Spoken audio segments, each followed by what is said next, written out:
Hi, good morning and happy new year to all of you.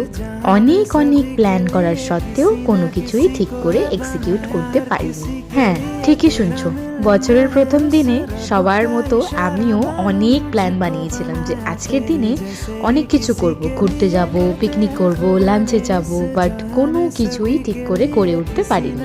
বা বলতে পারো আগের থেকে ঠাকুর হয়তো এটাই চাইছিল যে বাড়িতে বসেই আমি নিউ ইয়ারটা মাম্মামের সাথে সেলিব্রেট করব। পিকনিকের প্ল্যানটা তো আগেই ক্যান্সেল হয়ে গেছিল, তার মধ্যে ঋদ্ধির বাবাও চলে গিয়েছিল নিজের কর্মস্থলে। বছরের প্রথম দিন বাড়িতে ছিল না তিনি। মনটা ভীষণ খারাপ হয়ে গেছিল 1 জানুয়ারির দিন, যে কোথাও যেতে পারলাম না।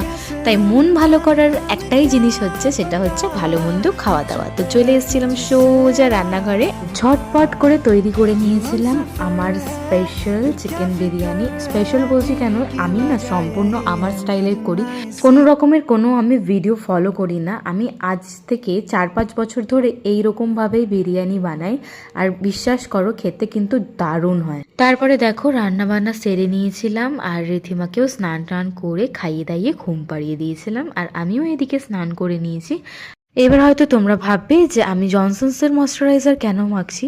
জনসনসের ময়শ্চারাইজার মাখার একটাই কারণ, ঋদ্ধি এখন এটা মাখে না, ওর মাখলেই র্যাশ বেরোয় বলে আমি মেখে শেষ করে দিচ্ছি, থাকলেই নষ্ট হবে। তো যাই হোক, ঋদ্ধির বাবা তো এখন আসবে না, সে এসে হয়তো রাতে খাবে, আর আমি এখানে বসে বসে লাঞ্চ করে নিচ্ছিলাম, কেননা ঋদ্ধির আম্মারও লাঞ্চ হয়ে গেছিলো। তো চলো আমি এটা এনজয় করি, আর তোমাদের সাথে দেখা হবে নেক্সট কোনো ভিডিও।